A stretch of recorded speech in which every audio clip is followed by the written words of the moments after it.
अस्सलाम वालेकुम दोस्तों, फ़िज़ा फूड सीक्रेट्स में आपको खुशामदीद है।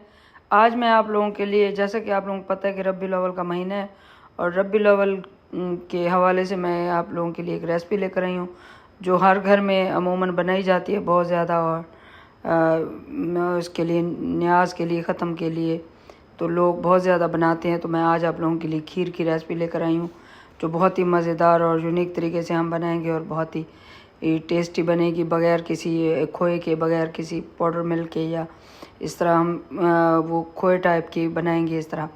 तो अगर आपको ये मेरी रेसिपी पसंद है तो मेरे चैनल को सब्सक्राइब करें, मेरी वीडियो को लाइक करें, कमेंट करें और अपने दोस्तों और रिश्तेदारों में ज़रूर शेयर किया करें और बेल आइकॉन प्रेस करना ना भूलें ताकि मेरी हर आने वाली नई वीडियो आप लोगों के पास पहले पहुंचे।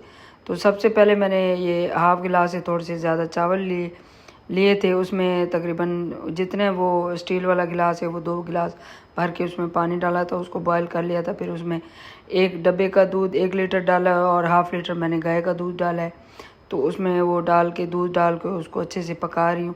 आप ये देख रहे हैं कि चावल जो है वो बहुत कम है और दूध ज़्यादा है। और जो डब्बे का मिल्क होता है, किसी भी ब्रांड का आप मिल्क लें तो वो बहुत गाढ़ा होता है। जैसे हम गाय का दूध होता है वो 2-2.5 किलो के बराबर, वो 1 किलो होता है।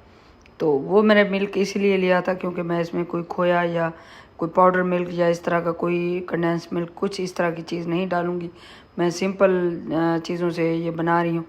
तो आज जैसा कि आपने देखा है कि मैं इसमें ड्राई फ्रूट, बादाम जो है, कोकोनट और जो रेज़न होती हैं, मतलब किशमिश होती है, वो डाली है।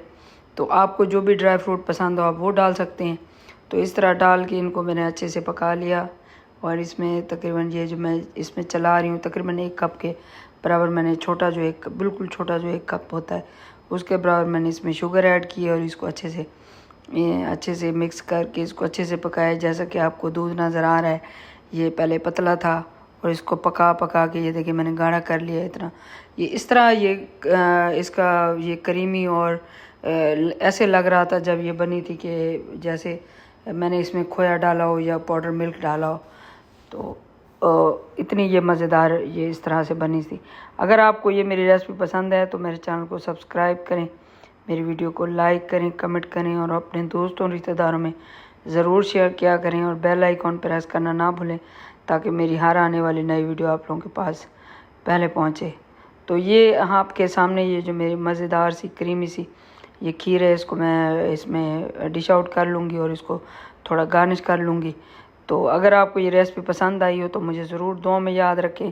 अल्लाह ताला हम सब के रिज़्क़ में बरकत और इजाफ़ा अता फ़रमाए। और जो है इसी तरह आप अच्छे अच्छे खाने मेरे देखते रहें और बनाते रहें इसी तरह की रेसिपीज़। मैं हर इस तरह के मौके पर आप लोगों के लिए नई नई रेसिपीज़ लेकर आती हूँ। तो मुझे ज़रूर अप्रिशिएट किया करें। अल्लाह हाफ़िज़।